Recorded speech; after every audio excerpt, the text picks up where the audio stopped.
A tape drive is a data storage device that reads and writes data on a magnetic tape.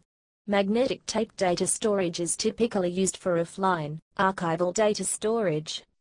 Tape media generally has a favorable unit cost and long archival stability. A tape drive provides sequential access storage, unlike a disk drive, which provides random access storage.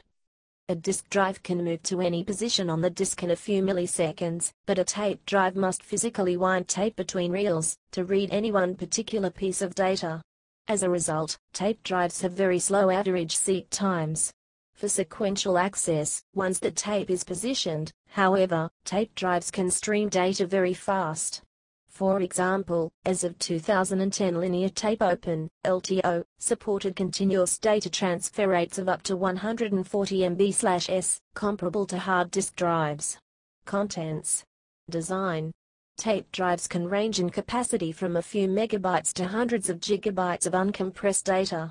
As some data can be compressed to a smaller size than the files on hard disk, it has become commonplace when marketing tape drives to state the capacity with the assumption of a 2:1 compression ratio. Thus, a tape with a capacity of 80 GB would be sold as 80/160.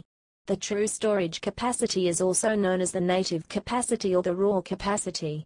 IBM and Sony have also used higher compression ratios in their marketing materials. The compression ratio actually achievable depends on the data being compressed. Some data has little redundancy. Large video files, for example, already use compression technology and cannot be compressed further. A sparse database, on the other hand, may allow compression ratios better than 10:1. Tape drives can be connected to a computer with SCSI, most common, fiber channel, SATA, USB, FireWire, FICAN, or other interfaces. Tape drives are used with autoloaders and tape libraries which automatically load, unload, and store multiple tapes, increasing the volume of data which can be stored without manual intervention. Some older tape drives, such as the DEC tape, the ZX microdrive and the Retronix wafer drive, were designed as inexpensive alternatives to disk drives which were at the time very expensive. However, modern tape drives that used advanced techniques like multi-level forward error correction, shingling, and linear serpentine layout for writing data to tape, along with lower disk drive prices, have made such alternatives obsolete. Reliability. Storage Magazine and Gartner reported that 34% of surveyed companies never test or restore from tape. Technical problems. A disadvantageous effect termed shoe shining occurs during read/write if the data transfer rate falls below the minimum threshold at which the tape drive heads were designed to transfer data to or from a continuously running tape. In this situation, the modern fast-running tape drive is unable to stop the tape instantly. Instead, the drive must decelerate and stop the tape, rewind it a short distance, restart it, position back to the point at which streaming stopped, and then resume the operation. If the condition repeats, the resulting back and forth tape motion resembles that of shining shoes with a cloth. Shoe shining decreases the attainable data transfer rate, drive, and tape life, and tape capacity. In early tape drives, non-continuous data transfer was normal and unavoidable. Computer processing power and amounts of available memory were usually insufficient to provide a constant stream, so tape drives were typically designed for so-called start-stop operation. Early drives used very large spools, which necessarily had high inertia, and did not start and stop moving easily. To provide high start, stop, and seeking performance, several feet of loose tape was played out, and pulled by a suction fan down into two deep open channels on either side of the tape head and capstans. The long thin loops of tape hanging in these vacuum columns had far less inertia than the two reels, and could be rapidly started, stopped, and repositioned. The large reels would occasionally move to take up written tape, and play out more blank tape into the vacuum columns. Some modern designs are still developed to operate in a non-linear fashion. IBM's 3xxx formats are designed to keep the tape moving irrespective of the data buffer. Segments are written when data is available, but gaps are written when buffers run empty. When the drive detects an idle period, it rereads the fragmented segments into a buffer, and writes them back over the fragmented sections, a virtual backitch.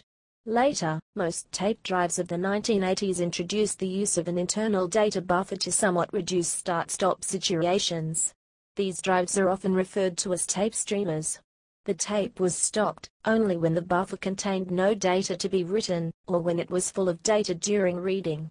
As faster tape drives became available, despite being buffered, the drives started to suffer from the shoe-shining sequence of stop, rewind, start. Most recently, drives no longer operate at a single fixed linear speed, but have several speeds. Internally, they implement algorithms that dynamically match the tape speed level to the computer's data rate. Example speed levels could be 50%, 75% and 100% of full speed.